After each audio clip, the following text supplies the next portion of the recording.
Untuk powertrain di antara 10 roda dan 12 roda ini memiliki satu perbedaan. 12 roda ini memakai, sedangkan yang untuk 10 roda ini tidak memakai sen. Kalau tidak ada komponen yang membedakan putaran roda kiri dan kanan saat berbelok, jadi agak susah kalau untuk berbelok. Coba aja. Ya, sejatinya unit akan bisa dengan maksimal berbelok ke kiri dan ke kanan kalau putaran roda kiri dan roda kanan itu sama. Kebanyakan orang itu teman-teman, mereka paham tapi agak susah untuk menjelaskan. Shalom, semangat pagi. Jumpa lagi bersama saya Marco Tumangken. Kali ini saya akan membuat video ya, dimana kalian lihat kalau di samping kanan saya ini ada unit Mercy Arox 4040 untuk versi 10 rodanya. Di samping kiri saya ini sama, Arox juga, Arox tapi dia 4845 12 roda. Jadi yang kiri 12 roda, yang kanan 10 roda. Dan di sini mumpung ada yang komen tentang powertrainnya untuk unit ini. Sebetulnya kalau di channel YouTube saya sudah bahas tentang powertrain. Kalau di channel YouTube banyak orang yang kenal saya membahas tentang Hino. Sekarang saya diposisikan untuk mancal unit Mercy ini atau Mercedes-Benz Arox ini. Sebetulnya kalau untuk powertrain itu agak-agak mirip ya dengan powertrain Hino 500, tapi tidak ada salahnya juga saya langsung buatkan video powertrain ini khusus untuk kalian yang belum pernah mengoperasikan unit ini. Ya hitung-hitung bisa menjawab lah untuk soal-soal tes tertulis atau pertanyaan di saat tes praktek nanti kalau Bapak trainer tanya. Ada satu perbedaan untuk powertrain kedua unit ini ya, 10 roda maupun 12 roda. Oke, langsung saja.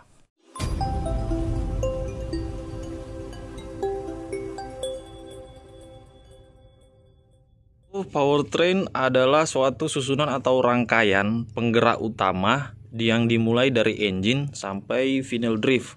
Kalau untuk unit-unit Eropa ini dimulai dari engine sampai ke final drive. Kalau kalian pernah nonton video saya tentang powertrain Hino 500 di channel YouTube saya, kalau di Hino 500 itu mentoknya di drive shaft atau axle shaft atau kita kenal as pendek. Namun kalau untuk Eropa ini mentoknya sampai di final drive untuk powertrainnya ya, powertrainnya. Kalau untuk susunan powertrainnya itu pertama langsung dari engine, main clutch, ke transmisi, universal joint, center bearing, propeller shaft, differential atau gardan, drive shaft atau axle shaft atau kita kenal di luar sana as pendek. Yang terakhir pergi ke final drive. Ini yang saya maksud final drive. Ya, untuk powertrain di antara 10 roda dan 12 roda ini memiliki satu perbedaan. Dimana untuk 12 roda ini memakai center bearing. Sedangkan yang untuk 10 roda ini tidak memakai center bearing. Oke, langsung pertama di engine. Engine itu adalah sumber tenaga penggerak utama. Kalau di manusia itu jantungnya yang engine. Oke.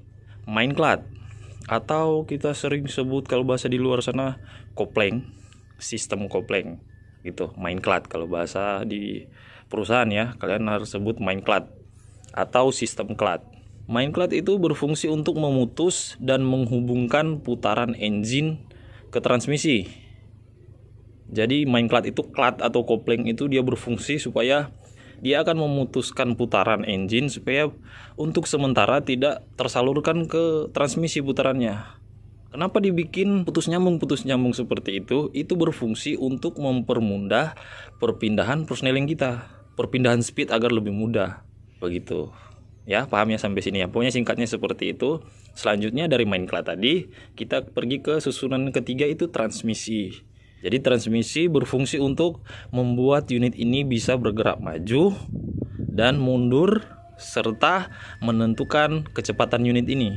Ya masuk gigi 1, gigi 2, gigi 3, gigi 4, gigi 4, 5, 6, 7, 8 yang sampai 16. Kalau untuk transmisi persneling jumlah speed unit ini untuk Mercy Arox ini dia ada 16 gear maju, 3 gear mundur dan 2 netral.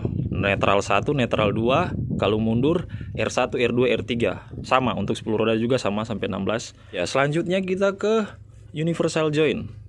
Universal joint ada di sini di antara transmisi dan propeller shaft dan di antara gardan dan propeller shaft juga di ujung satunya. Jadi universal joint itu nah kelihatannya di sini ya. Nah, ini universal joint ya. Di sini dia. Di sini sama yang di sana juga ada. Dia kayak model tambah gitu nah, kayak tambah di situ. Jadi universal joint itu berfungsi untuk menjaga keseimbangan putaran propeller shaft ini dari benturan gerak berayun ini kan. Ini kan propeller shaft ini kalau gardannya kena benturan, dia naik ke atas kayak gini, kena benturan. Ini propeller shaft harus ikut main juga. Untuk membuat makin stabil perputarannya itu dia pakai universal joint. Nah, itulah dia fungsi utama dari universal joint, menjaga keseimbangan putar propeller shaft ini. Dari universal joint itu kita pergi ke propeller shaft, berfungsi untuk menghubungkan tenaga putar dari transmisi sana pergi ke gardan. Jadi putaran transmisi itu akan diteruskan oleh propeller shaft menuju ke gardan atau diferensial. Begitu ya. Dari propeller shaft kita pergi ke center bearing. Dimana kalau untuk 10 roda ini tidak ada center bearing. Bisa kalian lihat sendiri. Tidak ada sama sekali center bearing di sini di antara propeller shaft. Tidak ada. Dia langsung satu propeller shaftnya menuju ke gardan. Kalau untuk di 12 roda dia ada center bearing. Saya akan pergi ke 12 roda sana ya. Di sana. Yuk kita muter dulu. Ya, ingat, 12 roda pakai center bearing. Untuk 10 roda enggak. Itu transmisi. Tuh, transmisi dia ke propeller shaft. Nah, propeller shaft, ini kan propeller shaft. Ini. Dia ketemunya center bearing. Yang ini. Yang ini ya, center bearing. Setelah itu dia dapat propeller shaft lagi.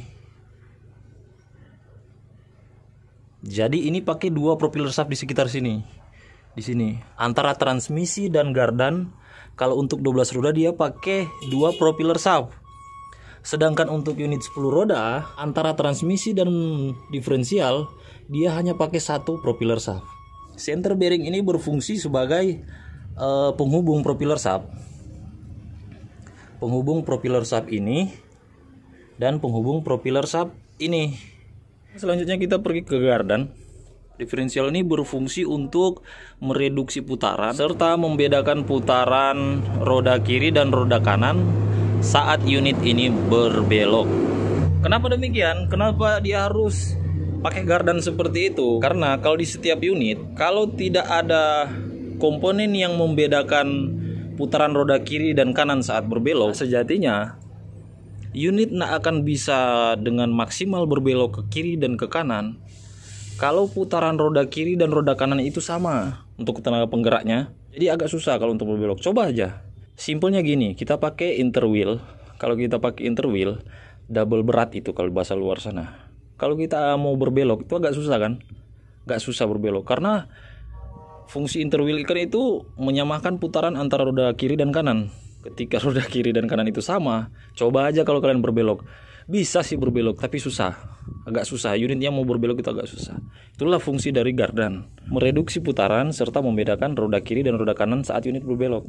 Kalau unit berbelok ke kiri, otomatis roda kanan ini harus lebih banyak putarannya ketimbang roda kiri. Sebaliknya, kalau kita mau berbelok ke kanan, roda kiri itu harus lebih banyak putarannya dibandingkan roda kanan, supaya dia putarannya maksimal, berbelok itu maksimal.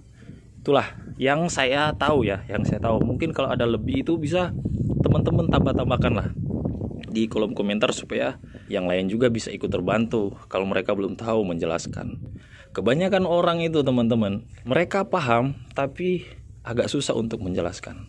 Saya juga begitu dulu. Ya makin hari, waktu semakin jauh saya belajar-belajar, akhirnya bisa menjelaskan seperti ini walaupun hanya lewat video. Mungkin kalau menjelaskan di depan trainer atau depan siapakah untuk presentasi, maksudnya mungkin masih malu, masih gugup, masih kuat jadi video seperti ini. Aduh. Nah oke, langsung kita ke mana tadi? Gardan ya. Gardan. Selanjutnya kita ke drift shaft atau axle shaft atau kita kenal di luar sana itu sebagai as pendek. As pendek itu juga berfungsi. Dia terletak di bagian dalam, di dalam bukan ini, di dalam. di bagian dalam. As pendek berfungsi untuk meneruskan putaran dari gardan menuju ke roda. Seperti itu ya. Selanjutnya dan terakhir, di poin terakhir untuk powertrain ini ada final drive. Singkat saja untuk final drive ini sebagai penambah torsi dari unit ini. Begitu. Dia pakai oli di dalam. Lupa juga kalau berapa liter setiap satu final drive ini. Berapa liter lupa. Total final drive yang ada di sini ada 4 ya. Yang di kanan 1 2, yang di kiri juga 1 2, berarti 4. 10 roda dan 12 roda final drive-nya ada 4 untuk 6x4 dan 8x4. Kalau untuk unit ini 8x4, kalau ini 6x4. Oke, saya rasa gitu aja ya untuk Mercy ini. Truk Mercedes-Benz seri Arox dengan tipe 40-40 untuk 10 roda dan 48-45 untuk 12 roda. Semoga video ini bisa membantu kalian nanti pembahasan singkat tentang powertrain dari unit ini. Semoga bisa terbantu. Tuhan Yesus memberkati. Dadah.